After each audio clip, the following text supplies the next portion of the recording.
ભરૂચના ઝઘડિયા તાલુકામાં તસ્કરો બેફામ બન્યા। ઉમલ્લાના ફીચવાડા ગામે બે મકાનમાંથી સોના ચાંદીના દાગીનાની ચોરી થઈ। 25.82 લાખ રૂપિયાના સોના ચાંદીના દાગીનાની ચોરી।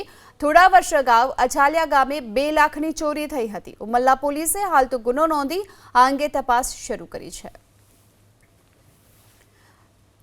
25.82 લાખ રૂપિયાના સોના ચાંદીના દાગીનાની ચોરીની ઘટના બની છે ઉમલ્લાના ફીચવાડા ગામે, જ્યાં 2 મકાનમાં આ ચોરીને અંજામ આપવામાં આવ્યો છે। પોલીસે હાલ તો આ અંગે તપાસ શરૂ કરી છે। ભરૂચના ઝઘડિયા તાલુકામાં તસ્કરો બેફામ બન્યા। ઉમલ્લાના ફીચવાડા ગામે 2 મકાનમાંથી સોના ચાંદીના દાગીનાની ચોરી થઈ। 25.82 લાખ રૂપિયાના સોના ચાંદીના દાગીનાની ચોરી।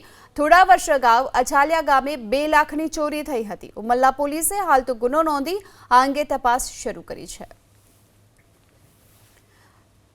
25.82 લાખ રૂપિયાના સોના ચાંદીના દાગીનાની ચોરીની ઘટના બની છે ઉમલ્લાના ફીચવાડા ગામે, જ્યાં 2 મકાનમાં આ ચોરીને અંજામ આપવામાં આવ્યો છે। પોલીસે હાલ તો આ અંગે તપાસ શરૂ કરી છે।